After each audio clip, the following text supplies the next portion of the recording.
And then after nun, yung sumunod na nangyari,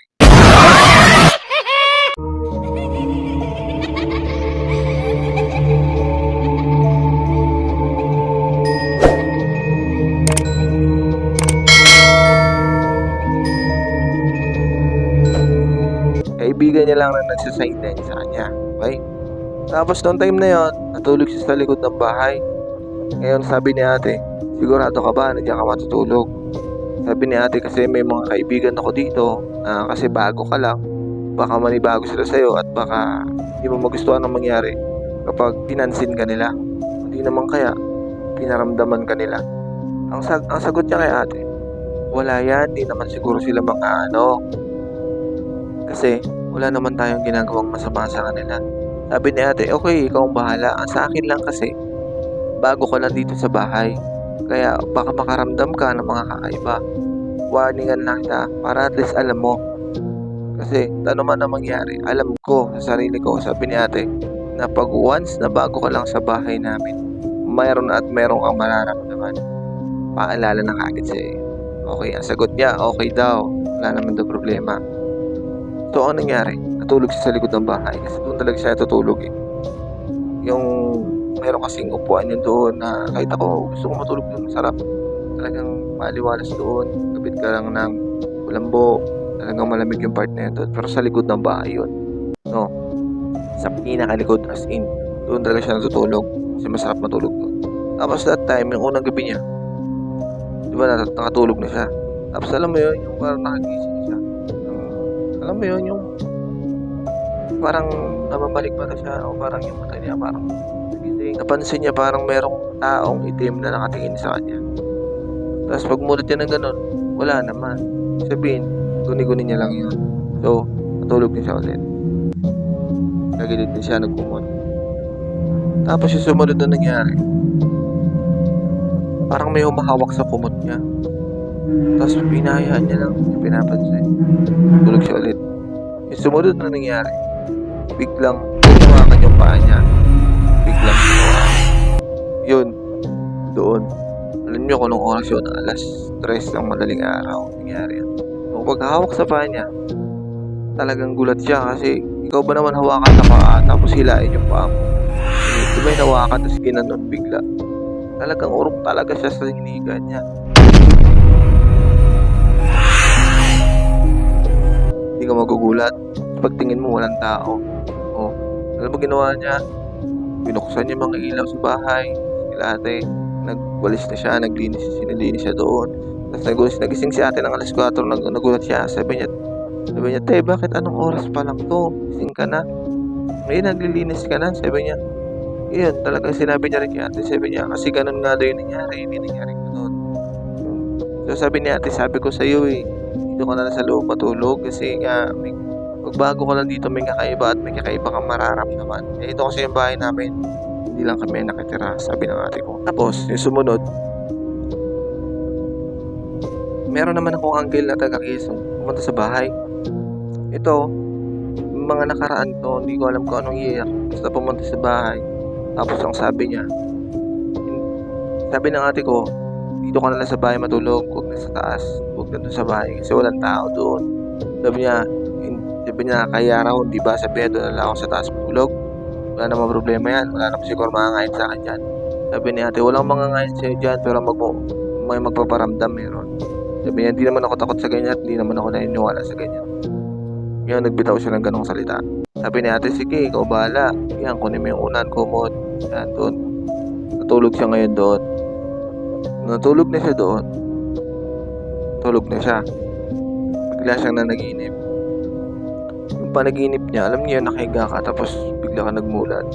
Yung panaginip sa loob ng isang panaginip. Akala niya gising na siya. Biglang mayroong alam niyo, biglang higa ka. Biglang may nagpababa pa ganun na na hindi ko alam kung white lady ba yun or yung itim na usok. Parang white lady ata kung di ako magkamali. Merong white lady bumulusok ganun tapos sinakal siya. Tapos nakagising siya. Tapos yung ginawa niya, uminom siya ng tubig. Sabi niya, pangungot lang raw. Eh, nangyari, pagtulog niya, ganun ulit na nangyari. Biglang bumalik ulit sa ganun yung panaginip niya. Bigla siyang nakamulat, nakakala niya gising na siya. Biglang mayroong ganun ulit na paglingon niya ng ganun sa may nung umunat siya, nakakala niya talaga gising na siya. Biglang meron namang, alam niyo yun, imagine nung mayroong white lady na puting babae na galing sa taas, biglang bubulusok sa'yo. Ikaw kaya, tinakal siya na halos di siya makahinga. Tapos panaginip pa rin pala yan, bangungot pa rin pala yun. Buti na lang nagalaw niya yung lalaki niya sa paa. Nagising siya. Ngayon, nagising siya ng alas 2 sa madaling araw. Alam niyo ginawa niya? Nag-abang na siya ng sasakyan, hindi na siya natulog. Pauwi ng Quezon. Kasi that time nakitulog siya sa amin. Hindi na siya nagpaalam kay ate. Kwento niya yun. Hindi ko alam. Basta tumawag lang siya kay ate, ganun yung nangyari sa amin niya. Sabi ni ate, ang kulit mo kasi, sabi dito ka na matulog. Meron pa yan. May isa pa akong auntie, hindi ko na rin papangalanan. Dito yon sa Puerto Princesa nangyari. Way back 2000, hindi ko alam 2001 kung kailan nangyari. Basta year 2000, 2001, parang dyan lang siya, 2002 nangyari yun. Hindi ko na alam yung exact year kung kailan. Tapos hindi ko na rin babanggitin yung exact location dito sa Puerto Princesa na nangyari yon. Okay? Ikukwento na lang natin. Kahit yung auntie ko, hindi ko napapangalanan kasi di naman ako nakapagpaalam sa kanya, mahirap na. So, ikukwento na lang natin nang hindi natin alam yung mga bagay-bagay. Hindi siya naniniwala talaga. Simula nung bata siya, hindi siya naniniwala. Kasi nga naman, di ba? She is to believe nga naman. Pero wag kang magbiro. Kasi baka magbiro yung tadhana at baka mangyari sa'yo. Ito ang nangyari. Nagtatrabaho siya sa isang company. Hindi ko na rin maganda kung saan. Tapos that time, pero nasa bayan ito, sa bayan nangyari ito. Nag-boarding house siya. Sa boarding house niya, may katabi siyang isang kwarto na nakalak at sarado. Hindi niya alam kung may board na doon o wala kasi nakalak. Hindi naman siya sure. Nag-board siya ng time na yun. Ngayon, nung pag-board niya, unang gabi niya na pala nga, tulog siya. And then, nagising na siya. Pinasikaso na siya. Naligo na siya. Nagbihis na siya. Kasi papasok na siya sa trabaho niya. Yung trabaho niya, walking distance lang. Naglakad na siya. Parang yung alam niyo yun, basta hindi naman din siya gaanong kalayuan eh.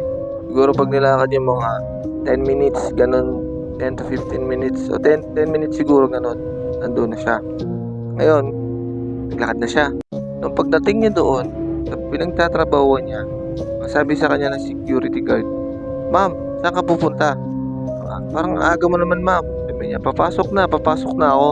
Sabi ng SG, "Ma'am, papasok ka na? Sigurado ka?" "Ma'am, alas 12 pa lang po ng ating gabi." Nagulat ngayon yung auntie ko, hindi kasi siya tumingin sa oras, kasi nagmamadali siya. Yung auntie ko na yun talagang maaga talaga yung pumasok sa trabaho. Pagtingin niya ng relo, kasi imagine niyo na tumingin siya sa relo, tama naman.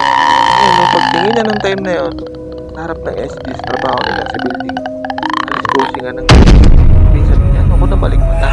Sabi niya sa SG, "Sigurado ka ba?" Sabi niya, "Opo ma'am, ayan o yung relo." Pinakita pa yung cellphone, yung saan nga. So, naniwala nga siya lang alas 12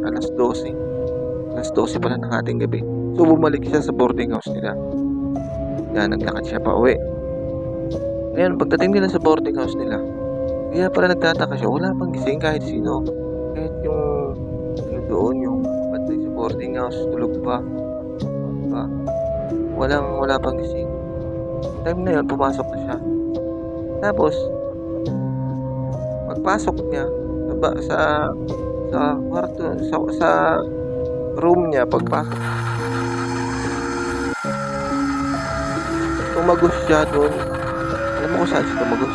Doon sa kwarto na walang tao. Yun yung nangyari sa buhay. Pumasok siya sa room niya, pero pagpasok niya, tumagos siya sa kwarto na walang tao. Yung katabi niyang kwarto, doon siya tumagos. Nagtaka siya, sabi, ba't nandito ako? Tapos pagharap niya ng ganun sa harap niya, merong tali. Tapos, alam mo yun, yung yung tali na yung pangbigti doon. Then nakita niyo yung mayroong tali. Alam niyo yun yung pinagamitan sa pagpatiwakal. Ngayon, nataranta na siya, di niya alam bakit gano'n. Diba? So, pinapad ako na dito, isarado ito. Hindi niya rin mabuksan yung pintuan kasi nga nakalak sa labas. Natataranta siya, hindi niya alam ang gagawin niya. Kaya naisip niya kung saan siya nanggaling, kung saan siya tumagos. Pagligon sa likod, sa salamin siya tumagos pala. Ngayon, hindi siya naniniwala kung doon ba talaga siya galing. Kaya ginawa niya, alam niya, nagpikit siya ng mata. Naglakad siya ng diretso kung saan siya nanggaling. And then tumagos siya doon sa kwarto niya. Alam niyo, di na siya nakatulog. Nangyari yun. Di na siya nakatulog. Nasa labas na siya ng boarding house. Inantay niya lahat na hindi na magising. Tapos na nakagising na ng mga bagong mga 3:30. Nakagising na yung landlady. Yung bantay doon nakagising na ng 3:30 sa boarding house nila. And then yun, tinanong niya kung bakit pa walang tao doon sa kabilang kwarto. Sabi ng nagbabantay, ay hindi na po yan ma'am. Pinaparentahan yung kwarto kasi nga po. Gawa nga po kasi ng meron pong nagpatiwakal dyan. Yun talagang, as in, ng time na yun, simula nangyari sa kanya yun. Alam niyo yun, simula nangyari sa kanya yun. Yun ang hindi niya malilimutan na pangyayari sa buhay niya. Doon niya nasabi na totoo pala yung mga kababalagan sa mundong ibabaw. Yan. And then, sa mga interesado sa ating kwento, sa kwentong mga kababalagan, ayan, huwag niyong kalilimutan mag-like, share, and subscribe na din sa ating YT. Ito yung ating page, paki-like and follow, pa-share na rin ang ating mga video. Ito naman yung ating YouTube channel, okay? And then maraming salamat sa panunood ninyo. Pag merong ads na lumabas, kung pwede lang po, huwag ninyong escape. Antayin niyo pong matapos yung ads. Doon lang maraming salamat na po kagad. And then maraming salamat sa ating mga new followers. Ayan, thank you so much sa new followers natin. Okay. I hope na sana nagustuhan niyo yung ating content ngayon. Iba-iba yung kwento natin ngayon. Yung ating kwento ay hindi sunod-sunod. Pagpasensyahan niyo na. Ayan. Maraming salamat sa lahat ng mga nanonood, sa suporta. Thank you so much. Ayan. Isa na lang ang tanong ko ulit. Ikaw ba naniniwala ka